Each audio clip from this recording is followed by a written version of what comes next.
அன்பு தமிழ் உறவுகளுக்கு வணக்கம். கார் ஓட்டிக்கொண்டே மது அருந்தினாரா முதலமைச்சர் விஜய் அவர்கள்?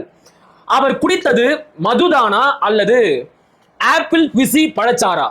ரொம்ப முக்கியம் இல்ல? சரி, மின்வெட்டு தொடர்பாக சர்ச்சைக்குரிய கருத்தை வெளியிட்டார் நடிகர் மாஸ்டர் மகேந்திரன். மக்களை மறைமுகமாக நாய் என்று விமர்சித்தார் நடிகர், இயக்குனர், நடன கலைஞர், திடீர் அரசியல்வாதி ராகவா லாரன்ஸ். அதாவது மெயின் ஸ்ட்ரீம் மீடியாக்களாலையும் ரூட் மாஃபியா கும்பலாலையும் ஆளும் தாவேகா அரசாலையும் நாம எப்படியெல்லாம் டைவர்ட் பண்ணப்படுறோம் அப்படிங்கிறதுக்கு இந்த சில்லறைத்தனமான செய்திகள் தான் மிகச்சிறந்த எடுத்துக்காட்டு.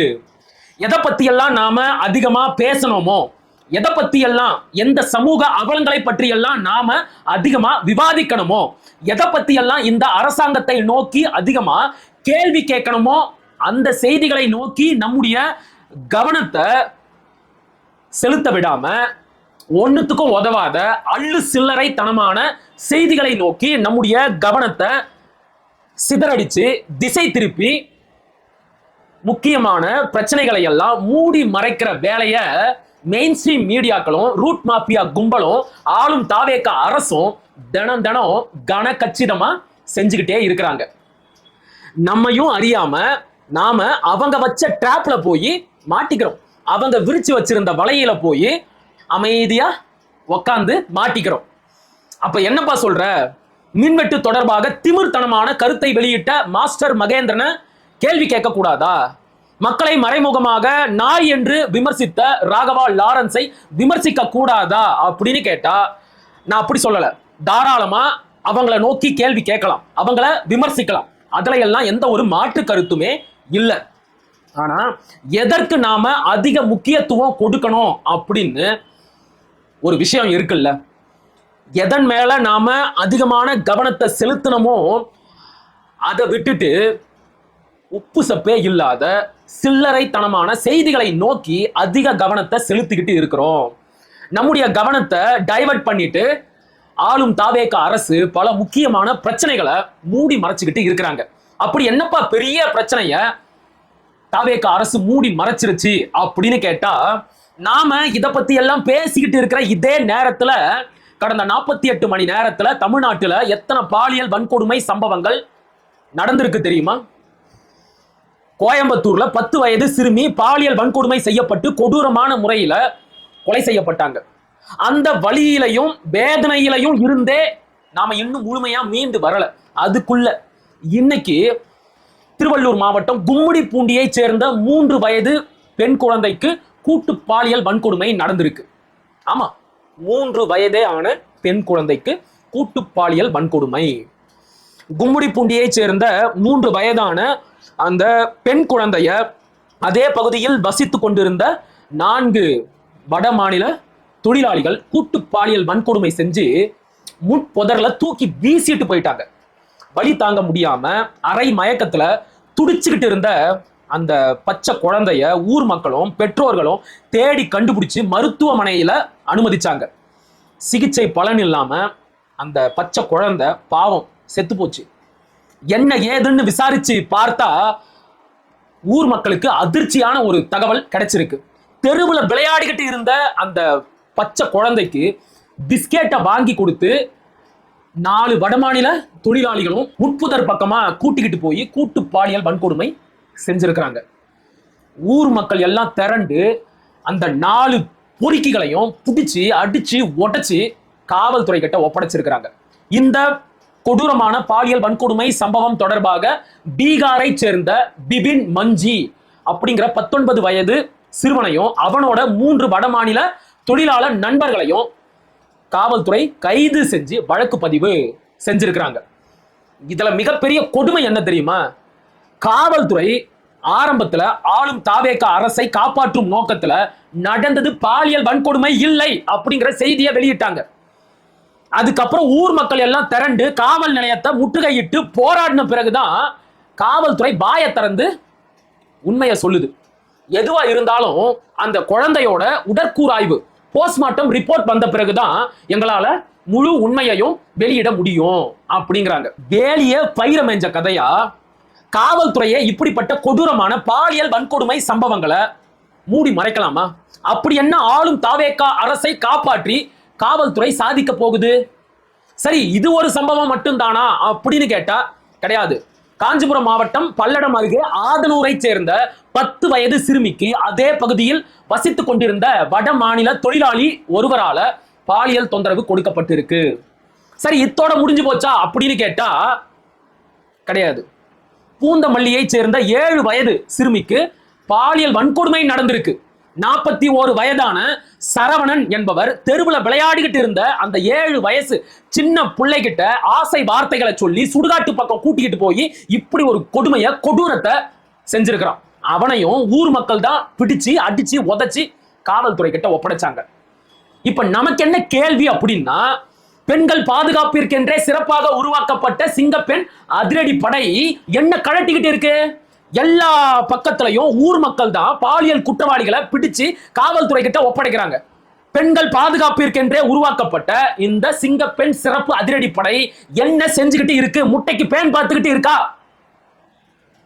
பெண்கள் பாதுகாப்பிற்கென்றே சிங்கப்பெண் அதிரடி படையை நாங்க உருவாக்கிட்டோம், அவங்க ரோந்து போக போறாங்க, இனி பெண்கள் யாரும் பயப்பட தேவையில்லை, அவங்க ராத்திரி நேரத்துல கூட தைரியமா வெளியில போயிட்டு வரலாம் அப்படின்னு எல்லாம் பெருமை பீத்திக்கிட்டு இருந்த தாவேகா தற்குறிகள் எங்கே?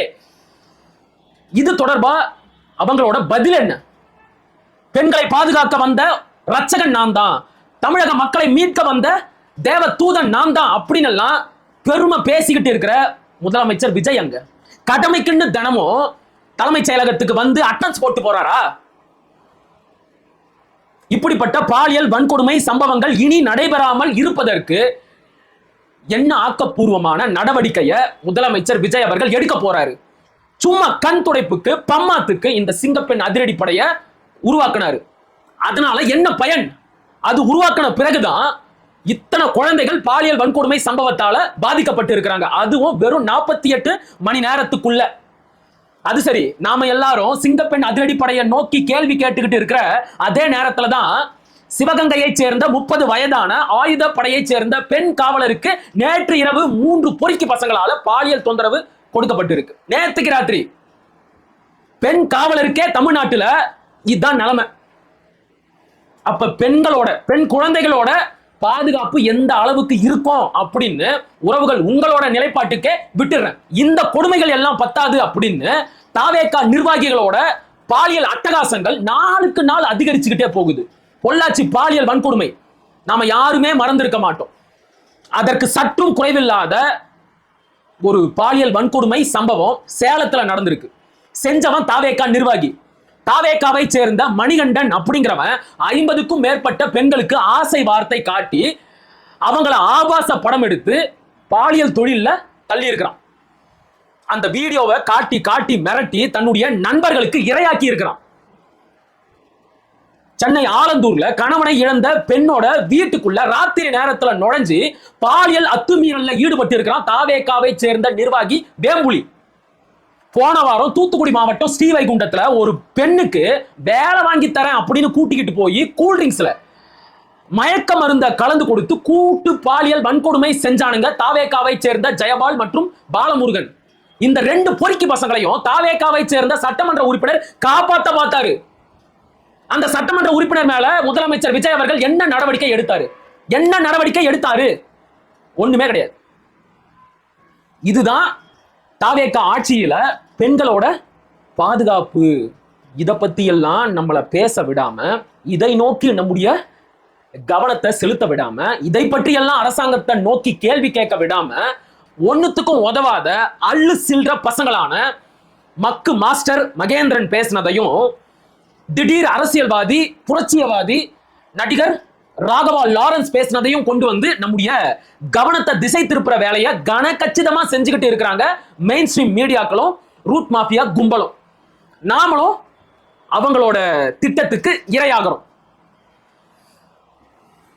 இந்த மக்கு மங்குனி மாஸ்டர் மகேந்திரன் என்ன பேசினா? அவன் பேசினது கூட 2ஆம் பட்சம் தாங்க. அவனோட ஆட்டிடியூட் இருக்குல்ல, அதை பார்க்கும் போதுதான் தக்காளி வண்ட வண்டியா வருது வாயில. அது எப்படி? அது என்ன சொன்னாவன்? கரண்ட் இல்லையா? சோலார் சிஸ்டம்னு ஒண்ணு கண்டுபிடிச்சாங்க. அதுல இருந்து பவரை எடுத்துக்கோங்க. காசு என்ன உங்க ஒப்பனா கொடுப்பான்? டே கூமுட்ட, சோலார் சிஸ்டத்துக்கும் சோலார் பவர் சிஸ்டத்துக்கும் வேறுபாடு தெரியல. நீ எல்லாம் வந்துட்ட. சோலார் சிஸ்டம் அப்படின்னா சூரிய மண்டலம்டா, சூரிய குடும்பம்டா. அதுல இருந்து எப்படி பவர் எடுப்ப? சரி, நீ வந்து சோலார் பேனலை தான் சொன்ன அப்படின்னு வச்சுக்கிட்டாலும், சோலார் பேனல் போடுற அளவுக்கு எல்லார்கிட்டையும் பொருளாதார வசதி இருக்கா? உங்ககிட்ட இருக்கலாம், உன் வீட்டுல சோலார் பேனல் இருக்கலாம். அதுக்காக எல்லாரும் போய் சோலார் பேனல்ல இருந்து பவரை எடுத்துக்கோங்க அப்படின்னு சொல்றியே, இதுக்கு பேர் என்ன தெரியுமா? எலைட். வேணாம், அடுத்த சொல்ல நான் வந்து சொல்ல விரும்பல. இந்த எலைட் மென்டாலிட்டியில இருந்து பேசுறத முதல்ல நிறுத்து, சரியா? அடுத்து என்ன சொன்ன? என் வீட்டுல இருந்து வேணும்னா பவரை எடுத்துக்கோங்க.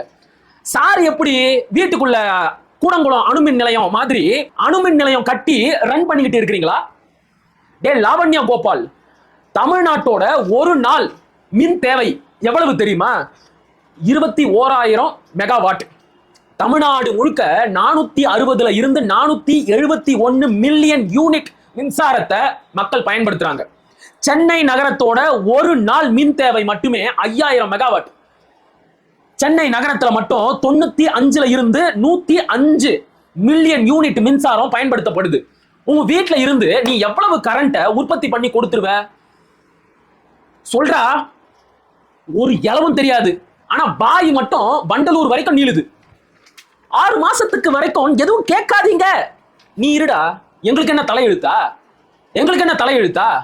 உன் வீட்டுல இன்வெர்டர் இருக்கும், உன் வீட்டுல ஜெனரேட்டர் இருக்கும். கரண்ட் போனாலும் அதுல இருந்து கரண்ட் வரும். நீ ஏசிய போட்டுக்கிட்டு மல்லாந்த படுத்துக்கிட்டு விட்டத்தை பார்த்துக்கிட்டு உங்களுடைய தளபதி விஜய்க்கு முட்டு கொடுத்து பேசிக்கிட்டு இருப்ப. எங்களுக்கு என்னடா கேடு? வீட்டுல ஒரே ஒரு ஃபேனை வச்சுக்கிட்டு காலையில வேலைக்கு போயிட்டு உழைச்சி களைச்சி சாயங்காலம் வீட்டுக்கு வந்து தூங்கலான்னு நினைக்கும் போது கரண்ட் போனா கடுப்பாகத்தாண்டா செய்யும். கேள்வி கேட்கத்தாண்டா செய்வோம். கேட்ட கேள்விக்கு பதில சொல்ல வேண்டியது உங்களுடைய கடமைடா. அதுக்கும் நக்கலா ஒரு பதில்.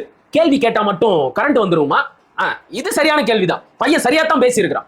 இந்த தாவேக அரசு கிட்ட கேள்வி கேட்டா அதுக்கு சரியான பதிலே வராது. முதலமைச்சர் கிட்ட இருந்தோ அமைச்சர் கிட்ட இருந்தோ எந்த ஒரு சரியான பதிலும் வராது. இவங்க கிட்ட கேள்வி கேட்டு கரண்ட் மட்டும் வந்துட போதா என்ன? நாய்க்கு வாக்குப்பட்டா குலைச்சுதான் ஆகணும் அப்படின்னு ஒரு சொலவடை இருக்கு தெரியுமா? அது மாதிரி தற்குறிகளுக்கு ஓட்டு போட்டா இது மாதிரியான தண்ட கருமாந்திரங்களோட ஏச்சுக்களையும் பேச்சுக்களையும் நாம வாங்கித்தான் ஆகணும். இந்த மங்குனி ஒரு பக்கம் அப்படின்னா, இன்னொரு பக்கம் இந்த மடப்பையன் ராகவா லாரன்ஸ் மக்களை மறைமுகமா நாயின்னு திட்டான். திமிரு தானே, திமிரு தானே.